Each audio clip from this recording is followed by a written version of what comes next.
warahmatullahi wabarakatuh. Perkenalkan saya Salsa Beliana Yudita dari Fakultas Matematika dan Ilmu Pengetahuan Alam, Prodi Farmasi, akan mempresentasikan mengenai penelitian saya.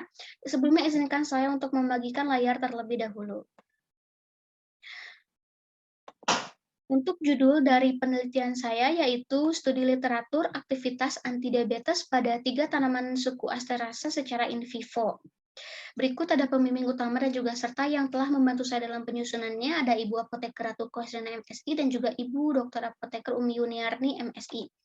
Dimulai dengan pendahuluan, diabetes mellitus ini merupakan suatu kondisi penyakit yang ditandai dengan terjadinya hiperglikemia dan juga gangguan metabolisme karbohidrat, lemak, dan protein yang erat kaitannya dengan kekurangan secara absolut ataupun relatif dari kerja dan atau sekresi insulin. Prevalensi diabetes ini kian meningkat mencapai 3 kali lipat yang telah diprediksikan oleh WHO. Karena angka penyakit DM ini kian meluas, maka tidak dapat dipungkiri bahwa sekarang masyarakat ini seringkali menggunakan tanaman herbal untuk alternatif di samping dengan obat kimia. Banyak tanaman obat yang mempunyai kemampuan untuk menurunkan kadar glukosa dalam darah, sebagai contohnya ada pada suku Asteraceae, yang dimana suku ini merupakan kenikir-kenikiran yang banyak dijumpai dan mudah untuk dijumpai, merupakan salah satu bagian yang banyak digunakan sebagai alternatif herbal tersebut. Suku Asteraceae ini pun memiliki senyawa aktif seperti sesquiterpen, lakton, triterpen, pentasiklik, alkaloid, dan lain sebagainya yang dapat digunakan untuk bahan pengobatan. Kemudian identifikasi masalah, tujuan, dan manfaat saya kali ini yaitu bagaimana aktivitas dan kandungan senyawa serta mekanisme kerja sebagai antidiabetes dari 3 tanaman suku Asteraceae secara in vivo. Untuk tujuannya mengetahui aktivitas dan kandungan senyawa serta mekanisme kerjanya. Untuk manfaatnya ini diharapkan mampu memberikan informasi ilmiah mengenai khasiat, kandungan, dan mekanisme kerja dari beberapa tanaman suku Asteraceae sebagai obat alternatif diabetes mellitus. Selanjutnya yang akan saya bahas yaitu tentang metodologi, hasil dan pembahasan, dan juga kesimpulan. Untuk metodologinya, penelitian ini merupakan sistematik literatur review yang dilakukan dalam beberapa tahap, meliputi pencarian artikel, penyaringan artikel, penentuan artikel, mengekstraksi data, dan juga melaporkan hasil review. Instrumen yang digunakan ini pencarian data sekunder dari artikel yang terpublikasi melalui mesin pencari jurnal, ada Elsevier, Google Scholar, dan juga PubMed, yang dimana artikel yang teridentifikasi ini saya dapatkan 48, lalu disaring lagi berdasarkan kriteria inklusi dan juga kriteria inklusinya, maka didapatlah artikel yang dipilih itu untuk tinjauan sistematisnya sebanyak 6 artikel. Kemudian penelitian saya kali ini tuh berfokuskan membahas 3 tanaman, yaitu ada Stevia reboundiana bertoni atau daun manis, Cosmos caudatus kunt atau daun kenikir, dan juga Feronia amygdalanae atau daun Afrika. Untuk bagian yang digunakannya itu ada daun, bentuk ekstraknya itu ada ekstrak air dan juga ekstrak etanol.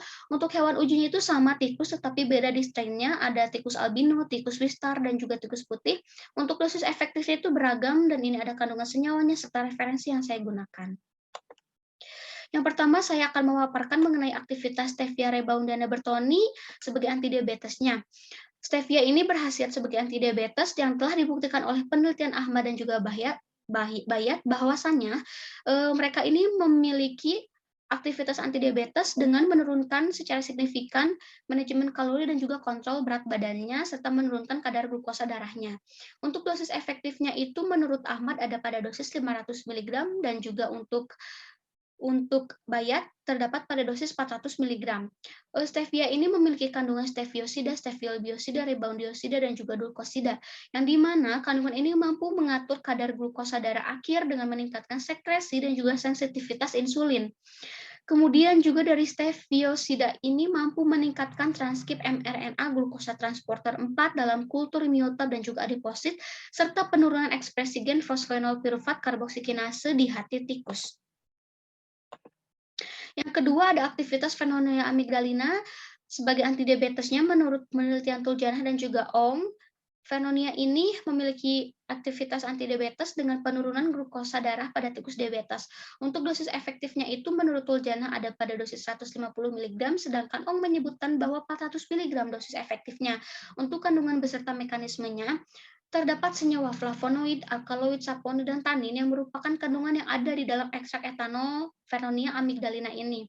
Kemudian penelitian Ong menambahkan bahwasannya kemungkinan biokonstituen yang bertanggung jawab atas aktivitas biologis terhadap penurunan kadar glukosa darahnya itu ada asam dikafenilkuinik, asam 1,55 dikafenilkuinik, asam klorogenat, dan juga sinarosid. Adapun mekanisme pada alkaloid sebagai antidiabetes yaitu berperan sebagai antioksidan sehingga dapat menghambat pembentukan radikal bebas yang dimana mampu meregenerasi sel-sel beta pankreas yang rusak. Sedangkan untuk tanin mempunyai aktivitas dengan meningkatkan glikogenesis dan berfungsi sebagai astringen, yaitu pengkelat yang dapat mengkerutkan membran epitel usus halus sehingga mengurangi penyerapan sari makanan, akibatnya menghambat asupan glukosa dan laju peningkatan glukosa tidak terlalu tinggi. Yang ketiga ada aktivitas Cosmos caudatus Kuhn. Menurut penelitian dari Irwan dan juga Tandi, bahwasannya konsentrasi efektifnya itu berada pada 400 mg. Untuk kandungan beserta mekanismenya, ekstrak etanol daun Cosmos caudatus Kuhn ini memiliki senyawa flavonoid, saponin, alkaloid, tanin, dan juga polifenol, yang dimana alkaloid ini mempunyai kemampuan meregenerasi sel beta pankreas yang rusak. Alkaloid juga menurunkan kadar glukosanya dengan cara menstimulasi sintesa glikogen dan juga menghambat sintesa glukosa, serta meningkatkan oksidasi glikogen melalui glukosa 6-fosfat dehidrogenase. Flavonoid yang terkandung ini merupakan quercetin yang diketahui bersifat sebagai antioksidan. Polifenol ini mengandung senyawa antioksidan yang mampu mengurangi stres oksidatif dengan cara mencegah terjadinya rantai pengubahan superoksida menjadi hidrogen superoksida. Kemudian menurut Tandi, tanin juga memiliki aktivitas hipoglikemiknya dengan meningkatkan proses glikogenesis. Selanjutnya di sini saya akan menyimpulkan berdasarkan penelusuran pustaka yang dilakukan, maka daun stevia rebaudiana bertoni, Vernonia amygdalanadel, dan juga Cosmos caudatus Kuhn ini memiliki aktivitas antidiabetes. Sedangkan untuk ekstrak etanol daun stevia memiliki kandungan senyawa steviosida, sedangkan untuk ekstrak etanol daun Vernonia memiliki kandungan flavonoid, alkaloid, saponin, tanin yang berperan pada penurunan kadar glukosa darah tikusnya. Adapun pada ekstrak etanol daun Cosmos caudatus Kuhn, senyawa flavonoid, saponin, alkaloid, tanin, polifenol merupakan kandungan yang terlibat dalam aktivitas antidiabetesnya. Steviosida yang mengatur kadar glukosa darah akhir dengan meningkatkan sekresi dan sensitivitas insulin, serta kemampuannya untuk mengatur ekspresi protein dan juga pengambilan glukosa di otot rangka. Kemudian flavonoid berperan secara signifikan sebagai antioksidan yang mampu meregenerasi sel beta pankreas yang rusak dan juga memperbaiki sensitivitas reseptor insulin, sedangkan alkaloid menghambat pembentukan radikal bebas dan juga mampu meningkatkan proses glikogenesis.